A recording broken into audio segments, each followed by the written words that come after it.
33강입니다. 우리는 지금 투자라는 파트를 공부하고 있는데 우리 32강과 33강을 통해서는 위험이라는 파트를 공부하려고 합니다. 우리는 투자라는 것은 수익을 위해서 하는 거다. 그런데 부동산 투자다. 그러면 부동산을 통해서 오는 수익이라는 건 월세로 보는 것 소득이득, 매매 차익으로 돈 버는 것 자본이득, 두 개를 합친 것을 총자본 수익률 이렇게요. 그 다음에 은행에서 대출을 받았다면은 대출 이자를 저당 수익률, 그런데 내가 번 돈은 지분 수익률, 이렇게 5개의 용어를 기억하시면서 그 내가 번 돈을 어떻게 계산하는가? 총총이부, 총 더하기 총 빼기 이자 곱하기 부채 비율, 이렇게 소개를 했습니다. 자, 그리고 그 투자에서 물건이 번 돈을 총자본 수익률인데 그 총자본 수익률이 예상한다. 그러면 기대 수익률. 만약에 그 총자본 수익률이 결과로 나왔다. 그러면 실현 수익률. 만약에 투자를 할 때 내가 원하는 최소한의 수익률, 그러면 요구 수익률. 그런데 요구 수익률은 무할인, 무위험률에다가 위험 할증률에다가 인프레를 더한다. 이렇게 이야기를 했어요. 자, 이렇게 우리는 수익을 위해서 투자를 하지만 위험이라는 게 생길 수가 있고 그 위험이라는 것은 변동 가능성인데 계산을 할 때는 표준 편차라든가 분산으로 계산을 하게 된다. 그리고 그런 위험이 생길 때 사람의 마음은 회선중, 회피형, 선호형, 중립형이 있고 그 중에 보통 사람은 보수적이다. 그러면 보수적이라는 입장은 투자를 할 때 안정적으로 가는 것인데 시험에 나올 때 모든 말들은 다 높게 가고 그 다음에 기대 수익만 낮게 간다. 이렇게 기본을 정했습니다. 그러면 여기 33강에서 13번 지문에 그런 위험이 생길 때 위험을 어떤 식으로 관리하고 처리할 거냐 4가지가 있어요. 그 4가지를 우리는 회전 통보한다 이렇게 기억합니다. 회피, 전가, 통제, 보유. 만약에 위험한 일이 생겼을 때 위험이라는 건 변동이라고 그랬죠. 그 변동을 제외시킨다. 그러니까 위험을 제외시킨다는 건 변동이 있는 건 안 한다 이거예요. 그러면 변동이 없는 것만 하는 거니까 말하자면 은행의 예금이자 이거는 무위험률이죠. 그래서 제외하면은 무위험률 예금이자라든가 국공채 수익률에만 만족한다 이런 뜻이죠. 자, 이럴 때 회피를 하게 되면은 돈을 많이 벌 수는 없다 이렇게 알아두시고 그래서 또 위험의 처리 방법에 전가라는 게 있죠. 떠넘기는 거죠. 그 대표적인 전가 전략이 보험이죠. 보험이라는 것은 사고가 난 분에 대해서 사고 안 난 사람한테 이렇게 떠넘기는 전략이 보험 전략이고 우리 지난번에 인플레가 생겼을 때 그 은행을 시험 문제는 대출자라고 그랬죠. 대출자는 변동금리를 취함으로 인해서 금리 변동 위험을 차입자에게 전가시킨다 이렇게 말할 수 있어요. 그러면 변동금리를 한다는 것은 금리 변동 위험을 차입자에게 전가 이런 전략이 되는 거예요. 그 다음에 조금 어려운 말로 수합이라는 단어가 있는데 이 수합이라는 건 서로 이렇게 바꿔치기 한다 이런 뜻이에요. 그런데 이게 수합이라는 말을 우리 뉴스에 한미 통화 수합 이런 말을 들어본 적 있을 거예요. 말하자면 우리와 미국이 그 달러와 원화를 서로 이렇게 수합을 맺었다 이런 말을 하는데 이거는 이해할 때 우리가 미국이 300억 달러의 통화 수합을 체결했다 이런 말이 나오면은 300억 달러만큼의 마이너스 통장을 인정해줬다 이런 뜻이에요. 그러면은 그 우리나라의 원화에 대한 위험을 달러로 이만큼 떠넘기는 효과를 가져와요. 그러니까 위험을 이렇게 떠넘긴다. 이게 수합의 전략이에요. 그런데 여기서의 수합은 이 통화 수합을 말하는 게 아니고 금리 수합이에요. 말하자면 변동금리와 그 다음에 고정금리를 서로 이렇게 수합 체계를 하게 되면은 서로 위험을 이렇게 떠넘기는 효과를 가져와요. 이게 수합이라는 것이고, 우리가 통화 수합이 2008년 10월 달에 처음 체결을 하고 나서 우리 중개사 시험에 2008년에 중개사 시험에 수합이라는 단어가 위험의 전가 전략이다 이렇게 출제가 된 적이 있어요. 그래서 수합 그러면 전가 전략이다 이 정도는 기억을 합니다. 그 다음에 통제 그러면은요 조절한다 이런 거죠. 위험이 생길 때 어떻게 조절할 거냐, 포트폴리오로 하자 이 말이에요. 그러면 포트폴리오 그러면 분산 투자하자.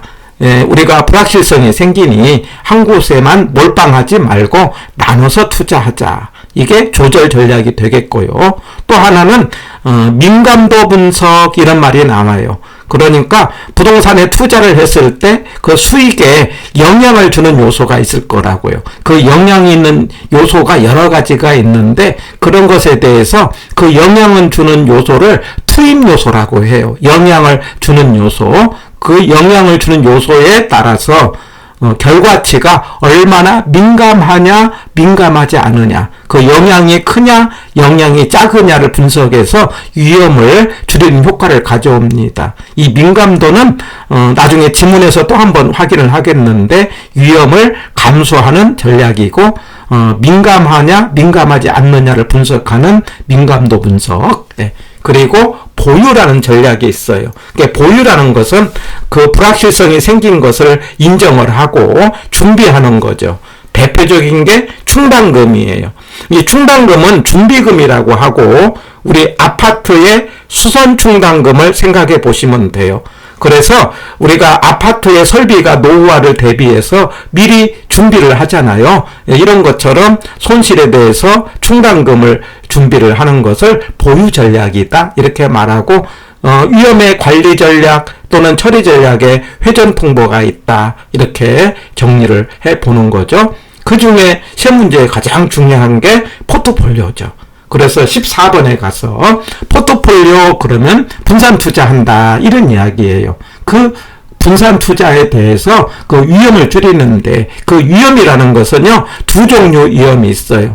다음 34강에서 체계, 비체계 이런 말이 나올 거예요. 그 위험이라는 건 변동인데 그 변동이 말하자면 모두한테 생기는 위험을 체계적 위험, 전체적으로 생긴 위험을 체계적, 개별적으로 생긴 위험을 비체계 이런 말인데, 이럴 때 분산 투자를 해갖고 비체계적 위험을 줄이는 전략을 포트폴리오라고 합니다. 이때에 분산 투자를 하려고 한다면 물건을 아무렇게나 분산 투자하는 것이 아니라 그 분산하는 물건을 선별하는 기준이 있어요. 그 선별하는 기준을 평균 분산 지배 원리 이렇게 이야기합니다. 다시요. 평균 분산 지배 원리로 투자 대상을 이렇게 구분을 해내요. 그러면은 평균 분산 지배 원리란 뭐냐? 평균 그러면 수익을 말하는 거죠. 분산 그러면 위험을 말하는 거죠. 그럴 때 수익은 큰 쪽으로 가는 거죠. 위험은 작은 쪽으로 가는 거죠. 그런데 이때에 만약에 위험이 같을 때는 수익이 큰 쪽으로, 만약에 수익이 같을 때는 위험이 낮은 쪽으로 가는 것을 지배 원리라고 해요. 다시 같은 수익일 때는 위험이 낮은 쪽, 그 다음에 위험이 같다면은 수익이 높은 쪽으로 가는 것, 이걸 우리는 뭐라고 한다? 지배 원리인데, 이 말 우리 앞에 강좌에서 제가 32강을 하면서 보수적이라는 말을 하면서 이 말을 소개했어요. 그런데 이 보수적이라는 말의 뜻하고 안정적으로 간다는 말이나 지배 원리나 원리적으로는 같이 이해를 하되, 단지 보수적이라고 할 때는 사람한테 적용되는 개념으로, 지배 원리는 물건과 물건 사이에서 적용되는 원리로 이해를 하면 됩니다. 자, 이게 무슨 말이냐? 밑에 우리가 투자 대상이 4개가 있어요. A, B, C, D가 있는데 이때에 A와 B는요 평균이 같아요. 그럴 때는 표준 편차가 위험 아닙니까? 편차가 적은 A 물건을 선정을 한다라고 하는 거예요. 이때 A 물건이 B 물건을 지배한다 이렇게 말하자는 거죠. 만약에 C와 D에서는요 위험이 같아요. 그럴 때 말하자면 위험이 같을 때는 수익이 높은 D 물건이 A 물건을 지배한다 이렇게 말하자는 거죠. 그래서 물건과 물건 사이에서 물건을 선별하는 원리를 지배 원리라고 이해를 하고, 이렇게 지배를 원리를 통해서 선별된 A하고 D가 나오게 되는데, 이 A와 D는요 지배 관계가 생기지 않아요. 바로 지배 관계가 생기지 않는 A와 D를 연결을 해갖고 이거 그림으로 나타낸 바로 이 그림을 효율적 전선이다 이렇게 이야기를 하는 거죠. 그래서 말하자면 지배 원리로 만들어낸 그림을 효율적 전선, 우리가 이제 프론티어 또는 효율적 포트폴리오 이렇게 용어를 정리합니다. 다시요. 평균 분산 지배 원리로 만들어내는 자산을 효율적 포트폴리오, 효율적 전선, 효율적 프론티어 이렇게 하고, 바로 이렇게 그림이 이렇게 우상향하게 돼요. 바로 이 우상향하게 되는 것을 우리는 수익이 높으면서 더 많은 위험을 감수한다 이렇게 이야기를 하는 거죠. 그래서 말하자면 이 그림으로 볼 때 A와 B는요 이 점이 A고 이 점이 B예요. 그럴 때 같은 수익일 때는 어떻게 하자? 위험이 작은 쪽으로. 위험이 작다는 건 A가 작지 않습니까? A가 5가 돼. 그래서 A를 선정을 하자는 거예요. A 이렇게요. 예. 그 다음에 A를 선정을 하는데, 여기 A를 선정을 하는 겁니다. 그리고 C, D에서는요, 같은 수익에서는 D를 선정하게 돼요. 이게 D고요. 이게 A다, 이렇게. 그래서 A와 D는 지배관계가 생기지 않는다. 그러면 지배관계 생기지 않을 때는 우선순위를 판단할 수가 없어요. 판단할 수 없어요. 만약에 A와 D를 비교해 보면은 수익은 D가 좋죠. 예. 그 다음에 위험은 A가 좋죠. 이렇게 우리가 평균 분산 지배 원리로 선택할 수 없을 때 고객이 선택하라고 요구를 합니다. 그때 하는 방법이 변이계수라는 거죠. 우리 변이계수. 그래서 변이계수 그러면은요 수익률 단위당 위험도 이렇게 기억을 합니다. 단위당 위험도고요. 우리 공식 꼭 외주세요. 예, 좀 어렵지만 중요한 말입니다. 저랑 할 때는 항상 위에를 먼저 하자고 그랬죠. 변이계수는 변표기 이렇게 표준 편차가 위에고요. 밑에가 기대 수익률이에요. 이게 이제 무슨 의미를 가졌냐면은 두 개를 이제 선정이 안 되니까, 말하자면 똑같이 수익률을 1%로 만들어요. A를 1% 번다.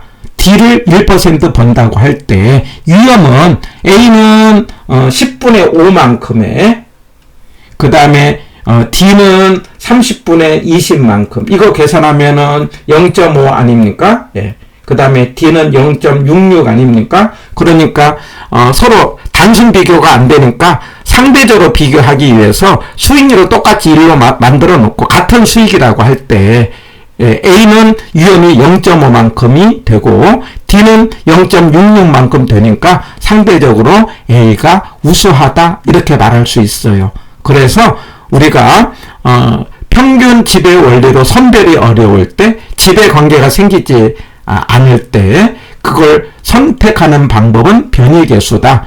변이계수는 공식으로 변표기다. 위에가 표준편차, 밑에가 기대수익률이고, 바로 이런 변이계수 숫자가 작을수록 바람직한 투자가 된다. 이렇게 기억하고 변이계수까지 정리를 해 보시기 바랍니다. 해서 우리 13번과 17번까지를 쭉 한번 정리를 해봤는데, 처음에 하실 때는 용어가 생소해서 좀 어려워요. 그래서 이런 것을 해결하는 방법은 일단은요 13번에서 17번까지를 자꾸 소리내갖고 자꾸 읽으세요.